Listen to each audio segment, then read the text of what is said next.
oh my god, the laptop battery is running low. I have to send an important project. Now how can I send it? I want to think. It's very urgent. Oh, now we have smartphones today. I can send my important project to a smartphone.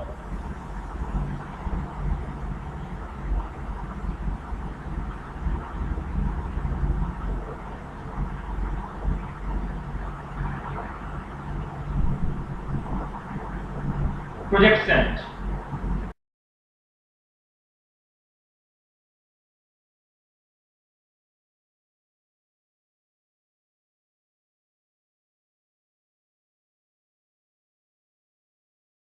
Hey, brother Rajiv. Hello. Do you know, just like my smartphone saved my life. How? I was sending an important project to my colleague and my laptop battery was running too low and there was no power adapter to charge it.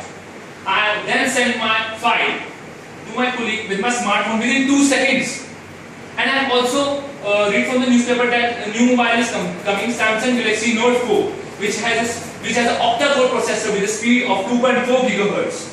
And it is very much powerful than today's generation processor, i3, i5 and i7. Does it mean that iPhones are replacing today's processors? So bro, you are asking me to compare a laptop processor, a desktop processor and a mobile processor. So first you need to know what are the bases on which we can compare. So let us use the analogy of a CPU. First we need to know, okay, let us use an analogy of a car factory. Let us consider CPU as a car factory. So like there are many parts in CPU, we do have many parts in a car factory also. So now consider, so there are the following are the parts of a car factory, like a fab size, fabrication size.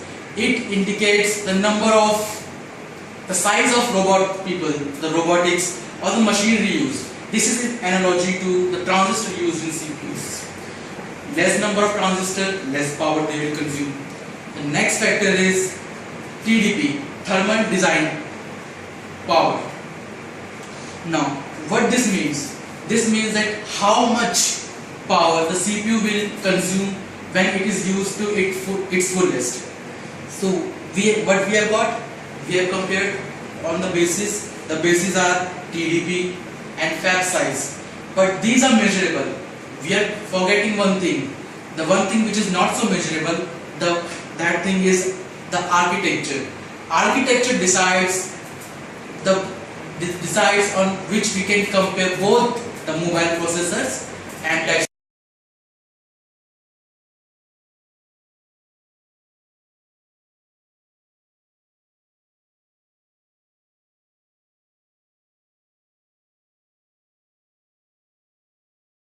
I believe that smartphones can do much more computation than today's laptops, as smartphones are octa-core processors and no laptop has come which is octa-core.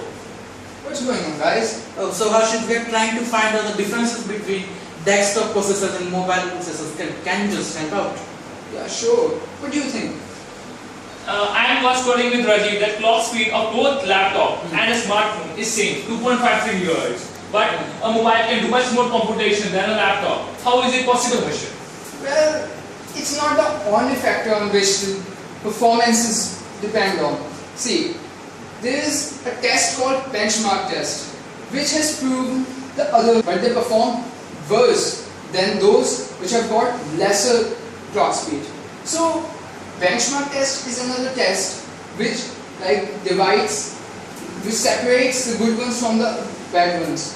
So I think it's not the real kind of measure to just compare on the basis of clock speed. There are other factors as well, like for example, let's take power consumption. Power consumption, like your smartphones consume less power, whereas your PCs consume more. And let's say generation of heat, like yes, PCs have generate a lot of heat. But so do the smartphones. Like, so see, there is no kind of what do you think, the environment to cool down the effect. There is no provision to cool down the system in mobile processors. Yeah, it's so compact, you know. It's so closed up. But if we consider the RAM, the random access memory, smartphones have a lot of random access memory as compared with laptops. They need to be cooled down, don't they? They do need to be cooled down now. And another factor is that sort of the components. Like the makers who make the smartphones, they try to keep it compact, don't they? I mean, as slim as possible. So it's really a challenge for them to give more in that little space. Yes, I Yes. understand this. But today's laptop, especially Apple, Mac operating systems are also very thin. But let's just not talk about let's not divide these like laptops and desktops. Let's talk about computers as a whole. As computer, like CPU is a very large, there is a large space inside that. So you can accommodate more like RAM, you can upgrade the RAM. This is not possible. So it's not so easy to, you can't just replace the RAM in the Yes, it's smartphone. not so easy in smartphones, but Yeah. we can. But Yes, it's not so easy now. But it is more convenient for you if you are having a computer. But I have read from the newspaper that today's laptops can have expandable RAM. Normal laptops up to 50 to 60,000 can expand RAM only up to 32 GB and 64. This is not the case of smartphones. They can expand RAM up to 64 GB, 128 GB. Okay. What about the graphics card? They have HD quality graphics. Smartphones today, especially Samsung mobiles S5, S4, Note 2 and Note 3. Okay, I agree with you. But what about the heating? You Yes. can use it for long hours. Sometimes the heating They takes heat up. place When we play high quality games, they heat up too much. but that doesn't happen on the computers. They do not heat too much, but they heat. But there are computer fans. In mobile, do not have computer fans. Yeah, that's what that's what That's just distinguish saturates between now. mobile phones and desktop. Harshit also said a point. You must notice that we have to have a lot of features in a very thin smartphone. So how can we have fan in smartphone? Laptops can have fan, but mobiles can't. So how they can generate heat? So they can, They can generate it because they have their own processors. There is inbuilt cooling effect for smartphones. But no, they are not don't- too effective in the long run. You can run applications for a long time. Heavy games like you just mentioned. Yes. I play very heavy games like Dragon Ball Z, Budokai. So And in 4 to 5 hours it's heat up. It's heat up, really it is. So you must have observed when it starts heating up, the performance of the processors Decrease. tend to go down. Yes. of So course. it's a disadvantage. But- which is not so easily observed on the computers. You can say this. Yes, it's So correct. it's a disadvantage.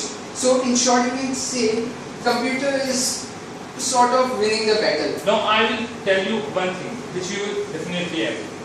Laptops come with a megapixel camera of maximum up to 0.3 and 0.5, not up to this. But today's mobile have 13 megapixel camera, 8 megapixel camera. See, So guys, I would like to stop this discussion and I would like to say something.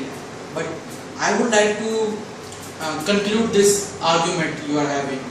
Basically, there is not a clear basis on which we can compare these.